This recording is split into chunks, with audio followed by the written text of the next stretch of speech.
Hello, merry Christmas. জানি ভিডিওটা ক্রিসমাসের পরে আপলোড দিচ্ছি। তো সন্ধ্যাবেলা আমি আর ও বেরিয়ে পড়লাম ক্রিসমাস ঘুরুঘুরু করতে। আর তোমরা বিশ্বাস করবে এত সুন্দর লাগছিল ডিবিএস স্কুল আমাদের, মানে যারা যারা গেছো তারা শুধু বলতে পারবে, আর যারা যাওনি তারা বাড়ি থেকে দেখো এত সুন্দর সাজিয়েছে। কিংবা প্রতিবারই খুব সুন্দর, তোমরা ডেকোরেটগুলো এনজয় করো। যারা যারা যেতে পারোনি তারাও দেখো।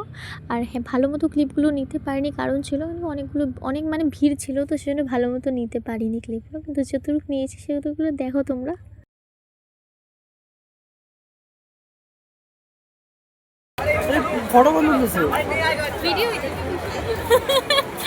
আর এই মানুষটা কোনো মতেই ভিডিওতে আসবো না আমার, ওরে মানে অনেক টেকনিক মানে বুদ্ধি খাটাইয়া আমি ওরে ভিডিওতে নিয়ে আসি। ও বেচারা ভাবে ওর ফটো তুলি আমি।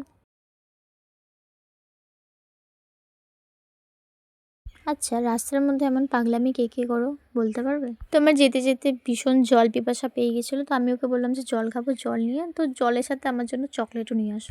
তো তারপর দেখো আমরা চলে গেলাম আমাদের আরেকটা চার্চে। আর যাওয়ার পর দেখো, হ্যাঁ, আমি যে সাইডটা থেকে ভিডিও তুলছিলাম সেদিকে লাইট ছিল না, মানে গাছে ডেকোরেট ছিল, সেই জন্য আমি এখানে গেলাম। আর ডেকোরেটগুলো দেখো ওখানেও খুব সুন্দর, কিন্তু আমরা যতক্ষণ গেলাম না ততক্ষণে মানে চার্চ বন্ধ হয়ে গেছে। বন্ধ হলেও আমরা ঘোরাঘুরি করে এত রাত্র হয়ে গেছে, মানে প্রতিটা রেস্টুরেন্ট বন্ধ হয়ে গেল গাইস। তো আমরা লাস্টেই মোমো আর চাউমিন খেয়ে চলে আসলাম। টাটা।